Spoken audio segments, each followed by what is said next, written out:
What is up, people, and welcome back to the channel.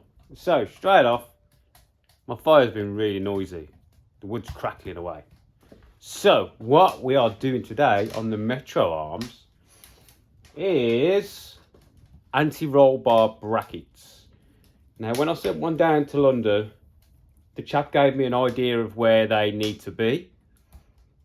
And now we have just got to elaborate on the mounting, because we can't just put, he just said, put a flat piece of steel. You can't, it will be no good. It'll flex, and when it starts flexing and flexing, and it will break. It will work hard and it will break. So a lot of people don't realise that. When you bend steel, you know, when you bend it to snappy, it's not getting weaker and weaker and weaker. It's getting harder and harder and harder and harder, and then it fractures because you're work hardening it. Anyway, this is what we've come up with. So the arm, that's my little note so you can see what I was doing. I put back in the jig, yeah? Now I have to make a slight bit of adjustment here. This is the 5/8 rose joint, but I forgot to screw these out. I'll screw these out like 2 turns. Standard. So if somebody wants to put less camber, they put less camber. And I didn't, so I had to put it there instead. Anyway, so remove all this rubbish.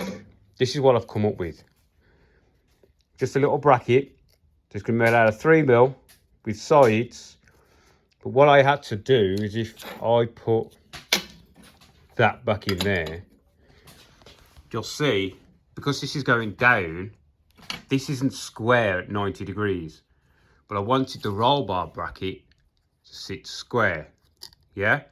So these are slightly different heights. So I had to work out the angles of the dangle, and then we want this to be a good ways down the tube, at least halfway down the tube, so we can get a good weld on the bottom of here, and then we can get a weld on the inside without sticking it, because if we put that on there, it could be weak. You do want some sort of overlap, and then we'll have the weld coming up the side, which is going to just be super strong. So that is going to sit like that, basically.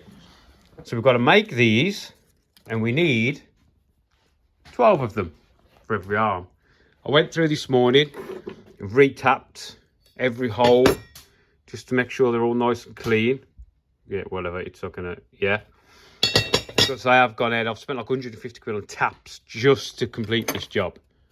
This job I'm never gonna do again. The labour and material costs is just, I did it as just a bit of a fun, really, but the labour.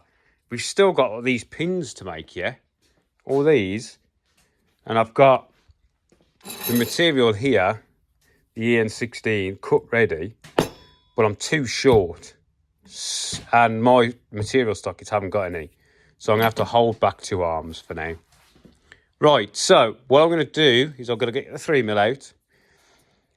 I was going to use the plasma cutter, but I've ordered all new tips because they're a little bit damaged. Yeah, so I might just use the grinder and just cut the strips, do it all old school. Plasma would have been nice, but yeah, I'm just going to do it old school with the grinder, get my big sheet of 3mm out, get these made. So I'm going to make the squares first, draw around these, cut them, chuck them in the bender, put the bends on, and then we've just got to make sure they're all in the right place and weld them on. He gave me the location here. That is like below the rose joint, and then they are putting this on the end instead of bolting the rose joint to the bottom arm. Right, I'm going to start cracking on with these. It's going to take ages. So we've got this to do. We've got that thing still to look at, which I haven't touched. We've got to machine these pins, but that'll be on its own little video. I gave my lathe a bit of a clean. The cover has been dispatched. Yeah, but we're getting some chips in here now. Yeah, cracking up my machine. Right then, I'll crack on with these. Hang on, I'm going to move through.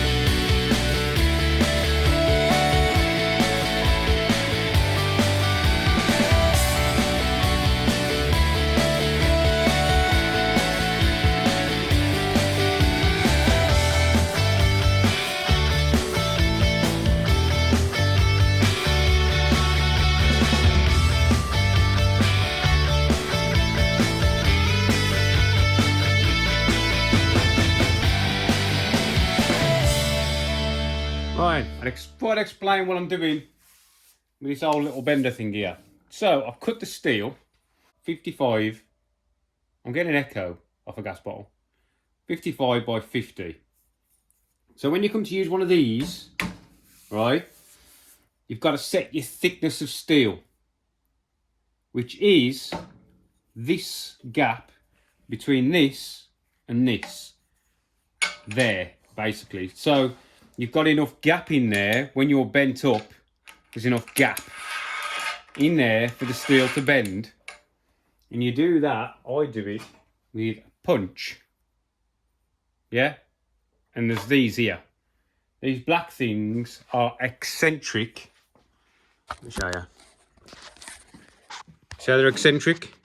And when you rotate this, it brings this unit forwards and backwards, adjusting the position on this little ledge here to make sure you've got enough space to create your bend. Now this thing is designed not to do 3mm, so what we are doing is 3mm.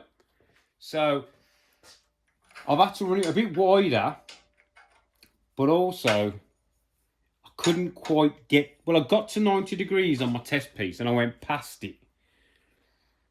And it got there, but it was freaking hard work. I was having to hold the unit down on the floor because it was just picking it up. So I decided to go 60 degrees. Yeah? So I've bent all of these at 60 degrees by pulling it in. And I'm going to show you now. I've left one. This is the last one. Let me get sure I got it the right way. 200, so 55. So we're going to lift this up with a little bit of space. Now what I do to set this, put that in there, drop that down, and then your 0 point is where the blade touches there. Then if you want to bend this 10mm from the edge, work 10mm up your scale. No matter where your scale is, because you need a square. So you're going to use this as a square, and you're going to push it back. I am just about there. Yeah? So that will be 10, 12mm to the inside of the bend, which is where I've done them all. So pushing that in there, down there. So I'm at 71, 171, which is 12mm away from the cutting edge. Pull that, remember to pull that out, people. Don't ask me how I know, just remember to pull that out. So we're locked in.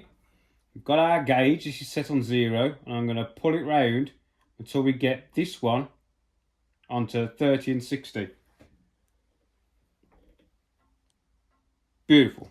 And that is it. Unlock, back in, bring down, a little bit loose, drop the square in, against 171, lock down, pull out, remember to pull out, 60. Ta-da! Now they say this can't do 3mm. It does do little bits of 3mm. I only use this end, the cutter, because it is slightly burning over. But to be honest, am I bothered? No. These haven't got to be precision anyway. I'm only doing the bend in them to stop the flex. Once that's welded in, you're never going to freaking know if you're a couple of degrees off. Oh yeah. So that is all of them done, bent, ready to go. Now all this grinding is why I want, have you seen them arc droids? I want an arc droid plasma setup. Now I found the units for like just over 2,000 quid. With about 150 quid postage. But my plasma is only, by the looks of it, it's a 210 25. I don't know exactly, it can't be 25 amp because I've had it cutting through some stuff, but it's got the built-in compressor, so I'd really like to use it. But I want a bigger one. If that's a 25 amp, I want like a 45 or 50 amp to do half-inch material. Up to, say. But that's what I want. I want an arc droid in here. But the kits are about 3,500 quid with everything ready to go. Plasma cutters a lot. I just have to run air lines and an air dryer for my compressor. And that's going to go over there where the old ladies. And this tray is going to be slid out, cut, push back. So that's what I want. I want an arc joint. I want to get rid of all this grinding crap. Because you can just set one, copy and paste, and it just cuts it. Then this is going to go, and I will get a bigger one. I want something bigger. So the work we're doing in the workshop is paying for the workshop at the minute, not the cars. Right, so I'll get this out of the way, and then we've got to finish shaping these. Oh, crap. Yeah, so if we look, we've got to put our notches in. It's a bit hard to show you on the inside. The notches for the tube, yeah? So these, so it saddles the tube. So we'll get the grinder out, again, because I don't have an arc joint. Back soon.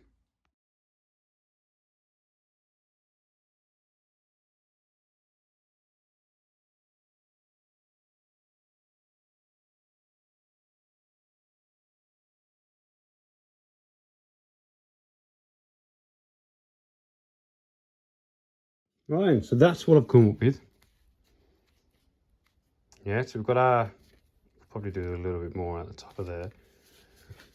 And then that'll go there. So we're coping the tube, if you get me. And because these notches are in different heights, we're sitting square with the table, you get me? Because the drop thing comes straight down, doesn't it? And what I'm going to do is I'm not going to put a hole in there. So basically, different people's cars might be slightly different. They may want it in different, slightly different place. We're drilling a hole in there. Whether you want an M8 or an M10, that can be down to them then. So all I've got to do is make 11 more of these and get them welded on. Oh yeah.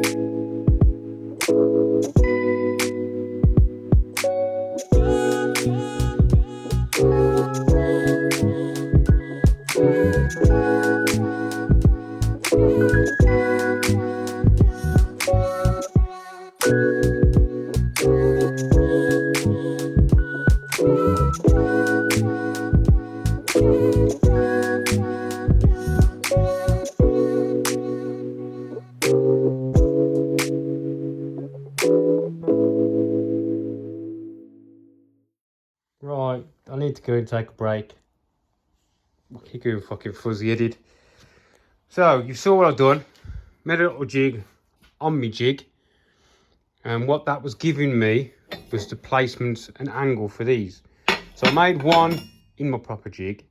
And when I took it out and put it flat on my table, it gave me the angle that it needs to sit at. So when this is at ride height, because that's flat. But ride height, it will be square. Do you know what I mean? With the roll bar. So if you're looking down, it should be sort of square. Depending on, you know, slight row, depending on how they run it ride height wise. But that gave me the positioning so I could tack it in position, you get me? So all these now are tacked in. And then all I'm doing is running around, so I'm welding the back end first. Because remember the tacks are on the inside, so I'm welding the back first. And I'm flipping it over and I'm filling the inside. That's quite a deep crevice. If you think how deep it goes down, it goes halfway down the tube really, doesn't it? So I'm just slowly puddling, so you're getting the weld right down in the joint. You know what I mean? So yeah, that's where we're at. So all these are done. The one chap, Greg, doesn't want the brackets put on his arms because we're going to make him some custom roll bars. So we don't exactly know where these are going to need to be, even if these will be any good by the time we've made his custom roll bar. Well, he's made his custom roll bar, which will probably end up with me making a custom roll bar for his car. But once I've welded these up, then these arms are done. They're all tapped out, done, welded, sweet.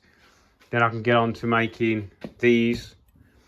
So this one set, it's here somewhere. This one And one of the others is the ones I'm keeping back until I've got the material. So yeah, so what I'm going to do, I'm going to call this video here because I need to go have a break or something. Yeah. Oh, and the covers come for me late. The covers come, so we'll be putting that on as well. And I've ordered six more of these. I think 6 more of these. I've ordered one of the boring bar attachments. What else have I ordered for this? Some racks to put these on. My mate gave me a load of tools over there. I had to wait for one of these tools to come for this, so that's done.